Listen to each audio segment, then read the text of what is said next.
What is up, internet? Welcome to Self-Defense from All Angles, Season 2, Episode 3. This week on the show, we have Maggie Aiken. She is a ex-Mormon who comes on the show and shares a bunch of information on the new mission that she's pumping out there, trying to talk about things like cults and consent and all of the craziness she experienced growing up in the Mormon quote-unquote cult, as she calls it. So I highly recommend this episode. It is phenomenal, an interesting take on some religious views, but also there's a bunch of overlapping self-defense information in here. Every time she talks about this and that, I'd link it to something else that really applies to self-protection kind of in general. Don't forget to follow her on her TikTok. It's mentioned at the end of the show. And in her bonus content on patreon.com/RandyKingLive, she tells us a story of where she was followed and what she did in that situation in her car. Very good story, very interesting. Good take. I really liked it. This was a very fun episode. I learned a lot of things about Mormons and their culture, and I'm really glad that people like Maggie have escaped that place and are talking about it openly. Don't forget, if you want to hire me for any event, whether it's public speaking or running a seminar or doing a lunch and learn with your business or your gym or your organization, get a hold of me on any social media or just jump over to www.randykinglive.com and send us an email and we'll get back to you as soon as possible. Let's get to the show.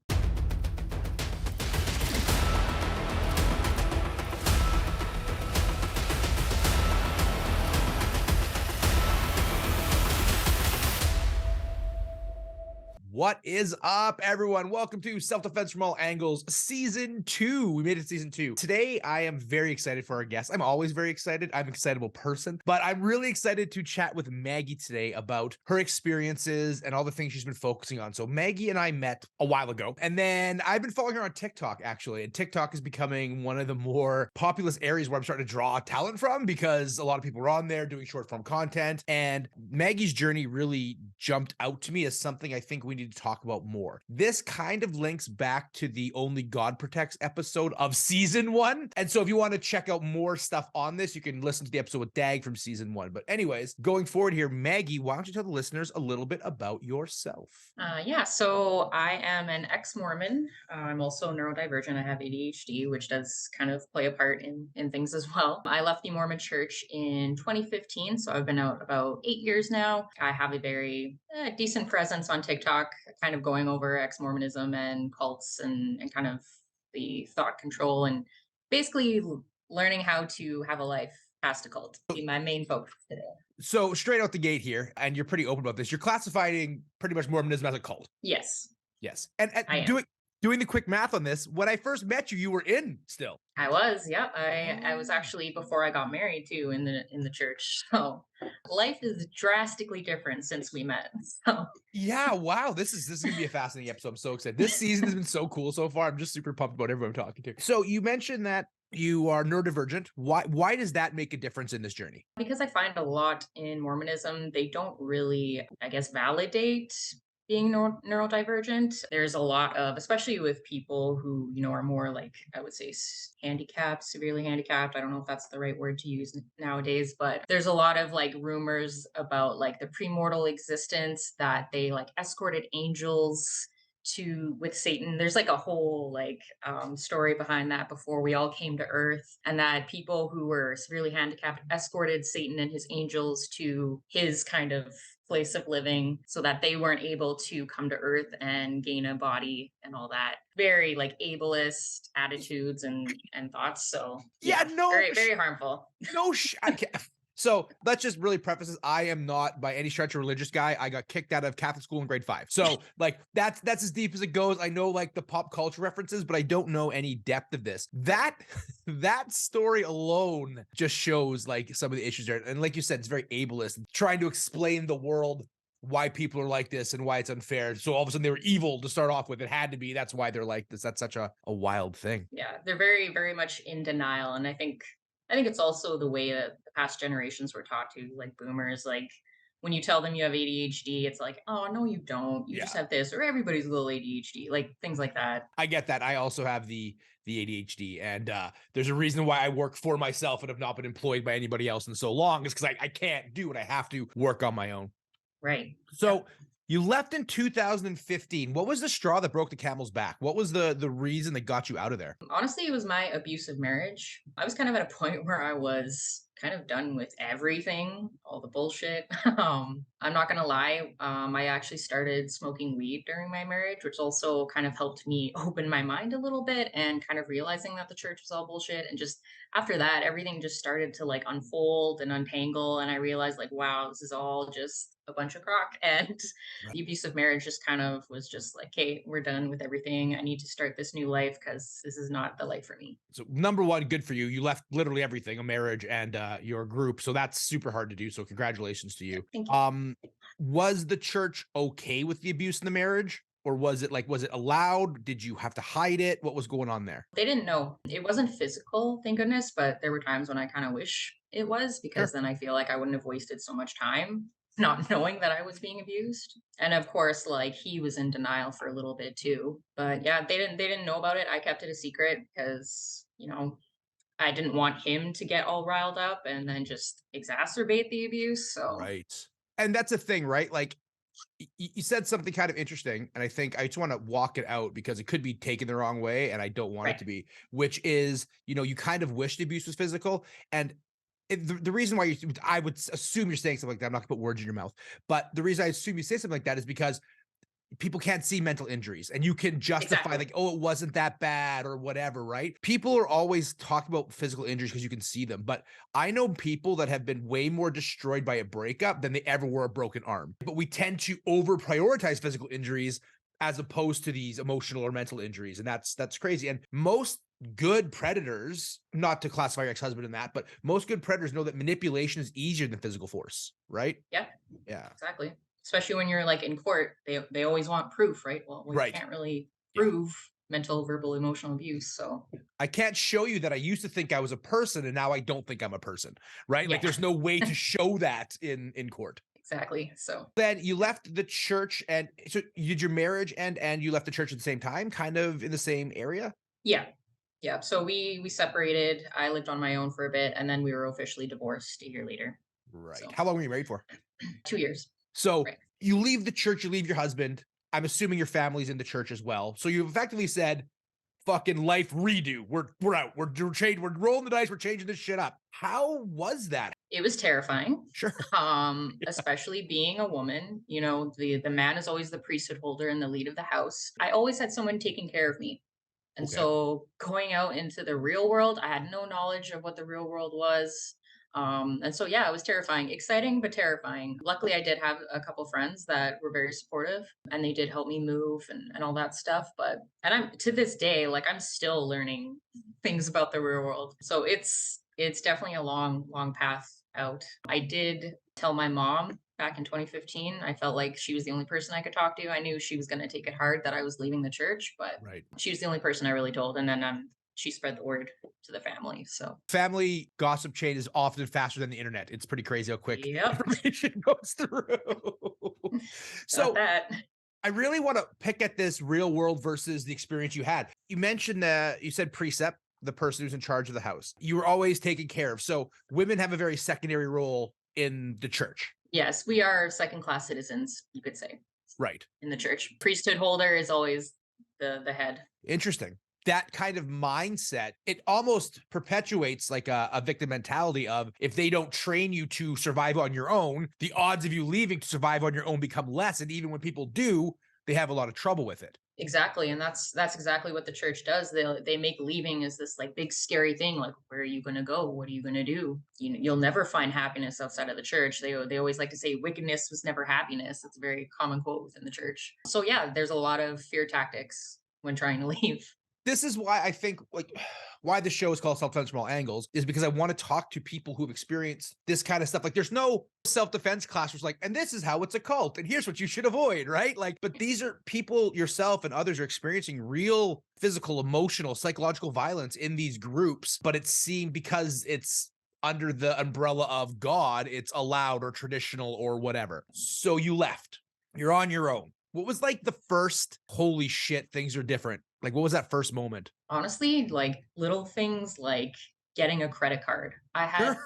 no idea how to get a credit card, what the process was. I had my friend help me, and like looking back and I'm like, man, that was like so easy. Why was I like so scared? But something as simple as that, like I said, just always being taken care of. Things were always, I don't want to say everything was done for me, but in those aspects of life, someone was always there to take care of that. So Right. I just had to be the good wife and support my priesthood leaders.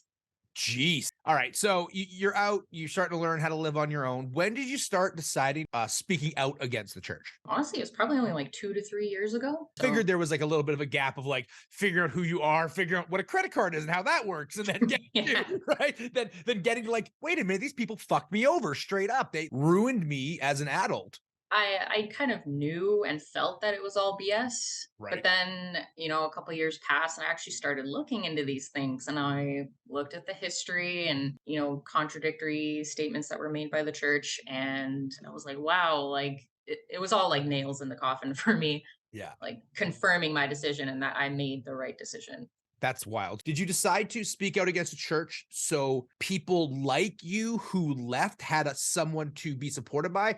Or were you trying to make sure nobody else joined? Or was it both? Because I know a lot of your content, it's Exmo you put on there, which is Exmormon. What was the design? Like, other than maybe it could have started just venting, but like, what was the design? It's for both, just being a support system for anyone who's thinking about leaving or has left and is still deconstructing, kind of for anybody, or anybody who is just curious about cults and thought control and things like that. Right. And the dangers of that. You have some followers, you're making a name for yourself in this community, and I love it seems like there's endless content for you. Yeah. Right, like you can talk about so much stuff, and then there's people rallying against you because they're in the community still. In your head, have you drawn a line in the sand of you're either a Mormon and you're my enemy and I'm trying to speak against you, or you're out? Is there like any people that are still in that you're like, they're like, there's something called red letter Christians, right? Where they only follow like certain, is there some people in there where you're like, yeah, they follow, but they're still okay people? Or is it just, if you're in that group, I can't associate with you? Yeah, like I'm open to anybody that wants to learn. I don't have a tolerance for trolls or people who want to be dishonest and not have a civil conversation. Those kinds of people I try to not engage with, but anybody, any spectrum, if they, as long as they're respectful and open to learning, I will share my information. So you are rallying against this. What is your mission here? What are you trying to tell people? What are you trying to accomplish? to teach people that you can be a good person without needing religion, you can live a fulfilling life without religion, teaching people how to live an authentic life and being able to think critically Mhm. and always question things. I think critical thinking is definitely one of the things that's lacking the most. We're specifically speaking about your experience in Mormonism, but this can go to martial arts schools. This can go to like sports groups. This can go to the Boy Scouts. Like there's so much cult like behavior out there. And Mhm. you're kind of rallying against, like, you're taking your experience and the overlap saying, like, hey, this is also cult like behavior. So what constitutes a cult to you? So I usually like to refer to the BITE model by Stephen Hassan. BITE is the acronym for behavior control, information control, thought control, and emotion control. So anyone who's listening, if you want to look that up, it'll kind of give you the criteria of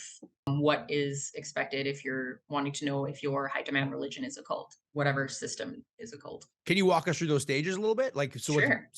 behavior control. So, in terms of Mormonism, we're very set on purity culture, modesty, no sex, or as they like to say, petting before marriage. You're not allowed to go to dances until you're 14. You're not allowed to date till you're 16. And then when you are of age, you're encouraged to date only members of the church so that you can marry them in the temple when the time comes, because only worthy members of the church are allowed to enter the temple. And they make it a point to make sure that your engagement is short and that you get married right away and you start having children. Keep the indoctrination going. Sure. Yeah. Get that population up. Yep. Makes sense. Yep. Attending all of your church meetings and activities, there's always something going on. Like we have church meetings on Sundays. Sometimes on the Sunday night, there'll be this youth lesson, which is called a fireside that they'll teach. There's always like a youth activity. There's early morning seminary. Grade 9 and 12 kids go to before school. There's also garments, which is after you are endowed in the temple and get married in the temple, you wear what ex-Mormons like to call magic underwear. Sure. Um, I'm definitely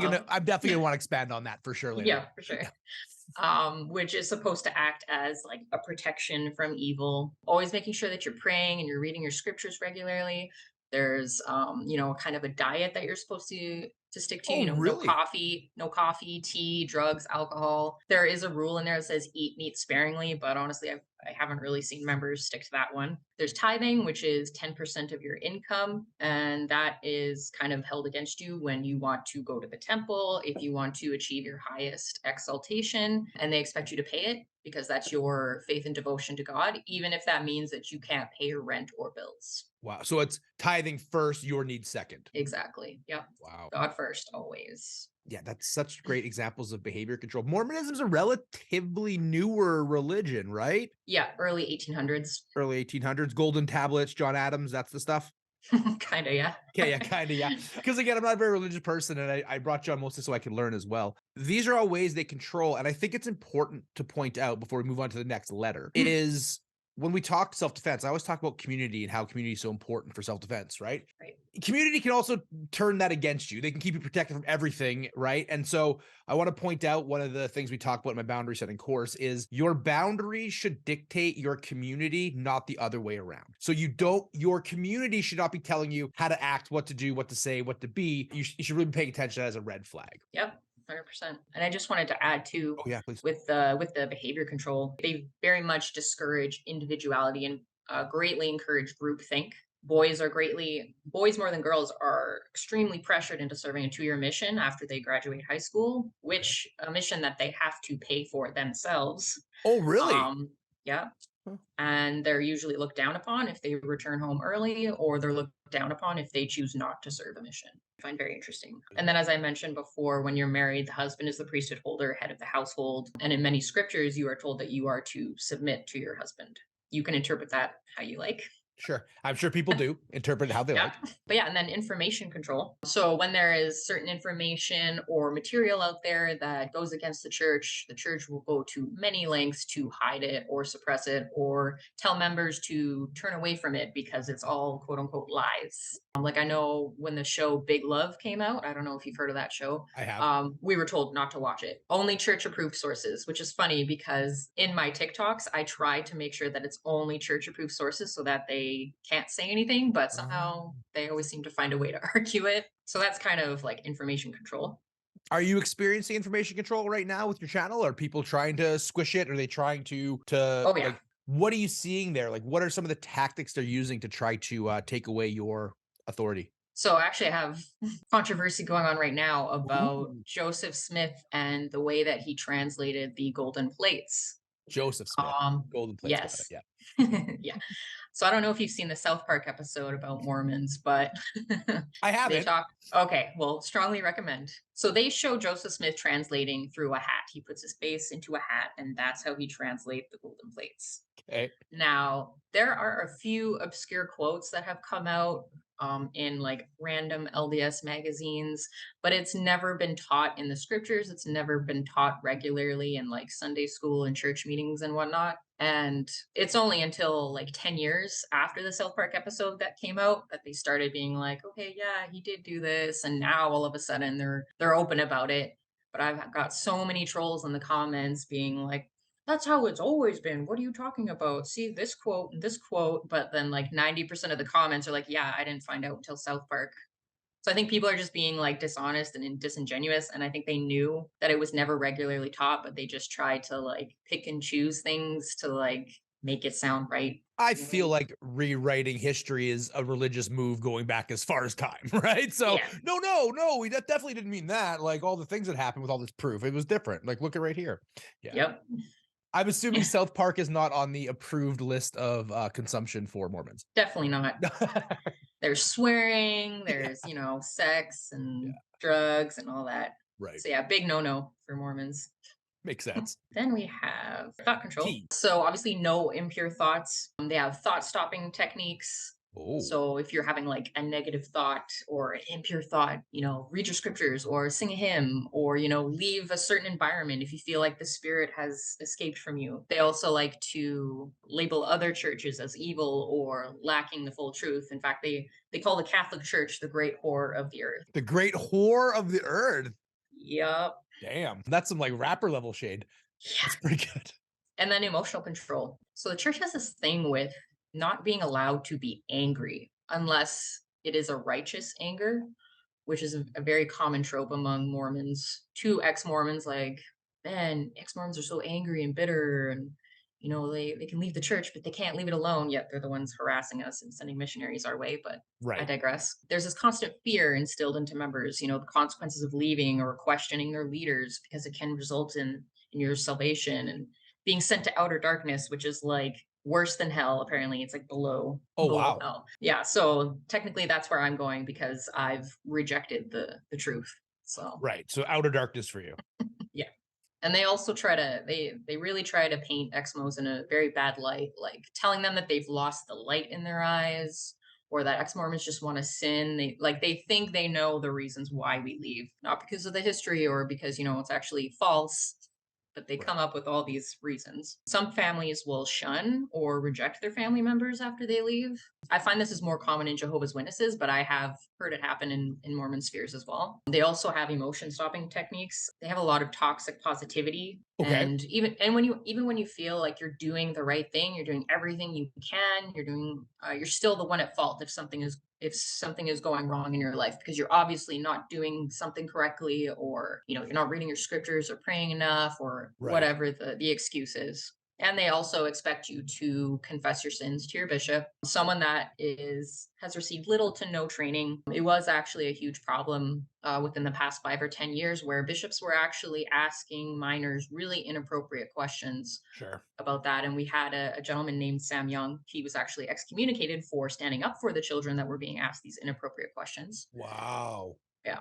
And so now the church, as some kind of damage control, are now allowing kids to have one adult with them present when they're in the office with the bishop. I Good, I mean, guess, yeah, for the people it's for the good, kids that but are stuck, right? It's something. yeah. I find this interesting. It almost feels like spiritual victim blaming. Like Yep. you didn't do enough things for God. So of course bad things are going to happen to you. If you only did this things for God, then these bad things wouldn't happen to you. Yep. Or it'll be like, oh, it's a test. God's testing you. Of course, yeah. Yeah, God gives his strongest warriors the hardest battles or whatever Yeah. malarkey that's out there. God would never give you something more than you couldn't handle. Yeah. Which is the Yeah, one I no, hate the most. nobody ever dies. That makes sense. I love the bite model. I think it makes a lot of sense. And I think it's a great way for people to identify this. And I can't stress this enough. Please put this ruler to your martial arts gym.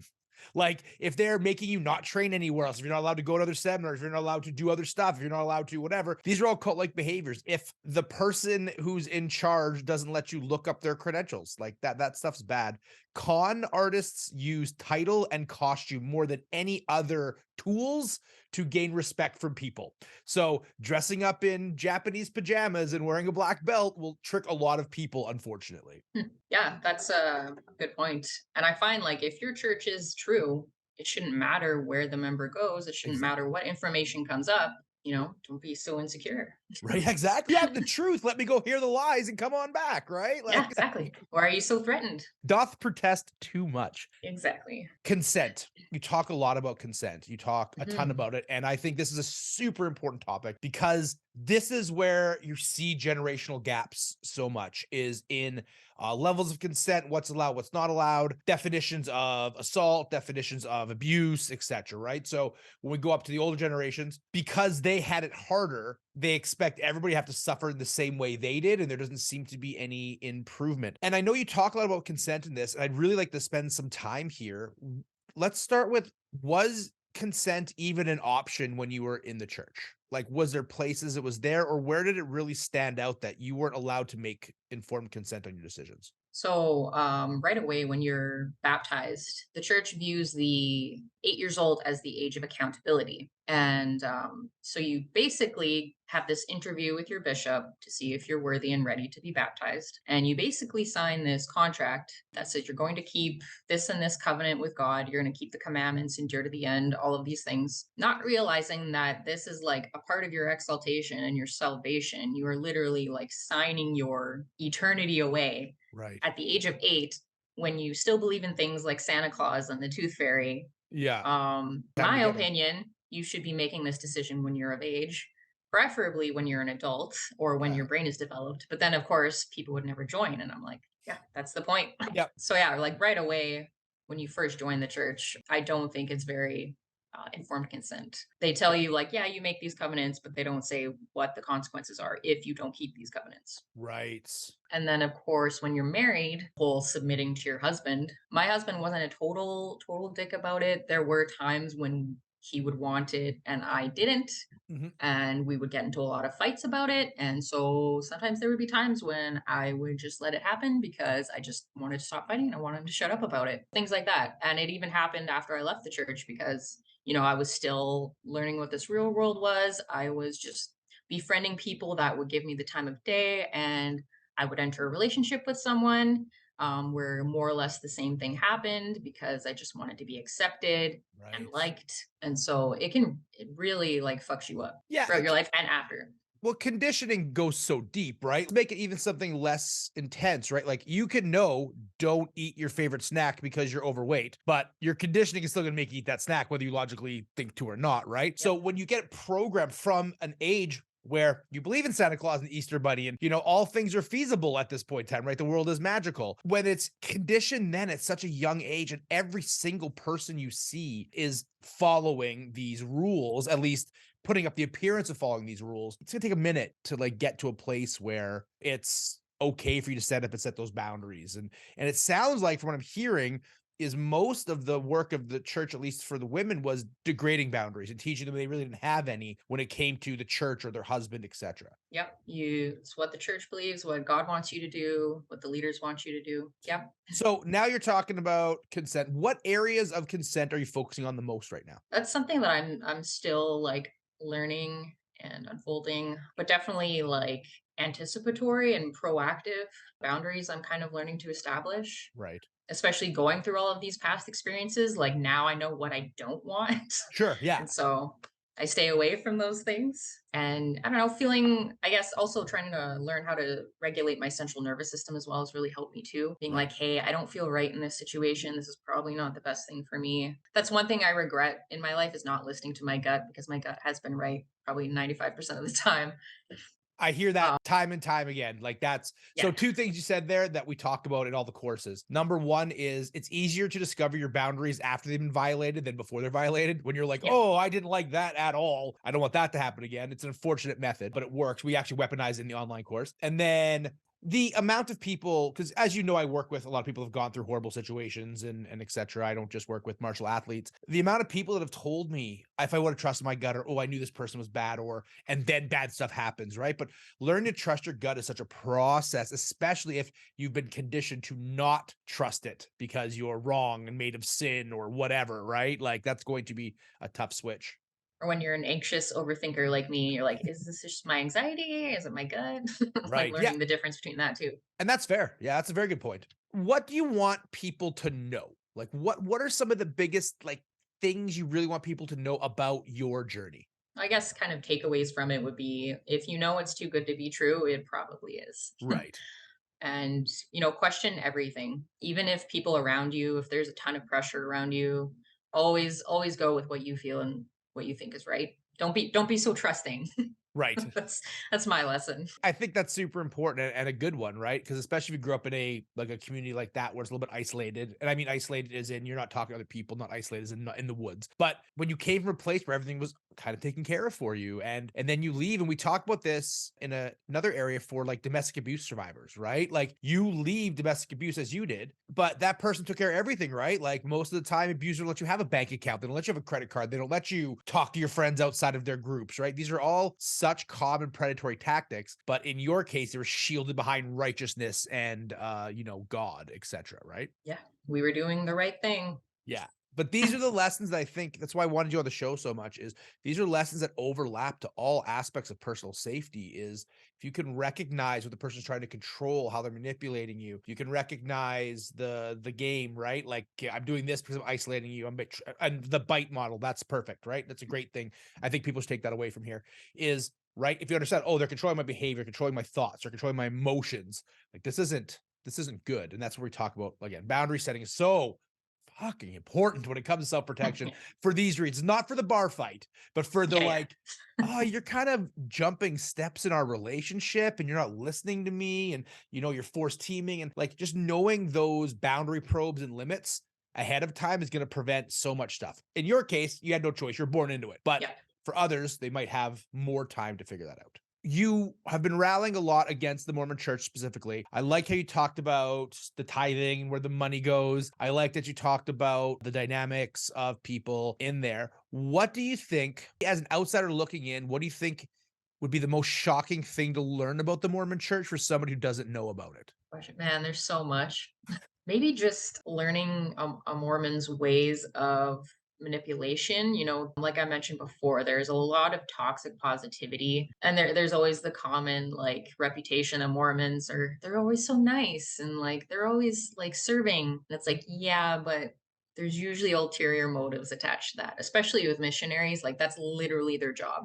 And they like to target the vulnerable, especially people who are having like a really shitty life. Oh, here's God and here's all the answers that you are having troubles with. But yeah, like, and I'm not saying like once you reject them that they're just gonna all of a sudden be mean to you. They'll probably just, remove themselves from the picture. And you will probably notice that with members when you say like, no, I'm not interested. Thank you though. So just being aware of that, if people are being like really nice, Overly just nice, be wary. too good to be true, like you said earlier. Interesting that the people that the church approaches are literally the same people that human traffickers approach. They're people that are in marginalized communities or isolated and alone, and they want to give them a better life. And here's the method. One is a Bible, one is a trip, but they're trying to get them into something effectively to use them for something, whether it's spreading the word of God or other, right? Yep. All right, before we go, I'd be remiss. Tell us about the magic underwear. So, when you are worthy enough, this is usually before you either go on a mission or before you get married, you get what are called your endowments taken out through the temple, which is different from the church. Anybody can visit the church. The temple, you need to be clean, worthy, and pure to enter. And there's a whole interview process that you have to go through, which includes paying your tithing. Like, are you a full tithe payer? If you're not, you ain't getting into the temple. You go through this endowment session. There's a whole, and I could go into that too. That's a whole other freaking like, you'll see it's definitely a cult through the temple ceremonies.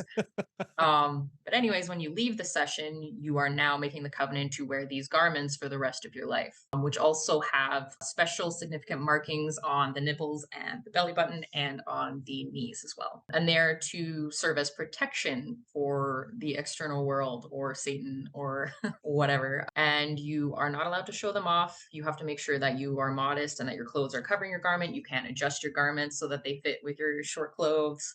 And the only times that you're allowed to take them off is, I believe it's the three S's: sports, sex, and swimming, I think. So basically, when you're getting busy. So Satan can't get you when you're swimming. Good to know. That's a very important distinction. You're immune. The water or something makes you immune. Yes, that is actually a common, especially on missions. That's why missionaries can't go swimming. What? Apparently Seriously? Satan controls the water. Yeah. But you don't have to wear your garments in the water? That doesn't make... Anyways, none of this makes sense to me. I know. You have to You can't earn wear them. That's interesting. You have to earn the garments. Yeah. Wow. This has been such a great conversation, Maggie. Thank you so much. Maggie, why don't you tell the people your TikTok channel, where they can find you, ask questions, etc. My TikTok is Exmomags, EXMOMAGS. I do have a personal one as well, which I can share later if you want or not. The Exmormon one is definitely my main one. So yeah, feel free to follow or, check out my content and ask any questions.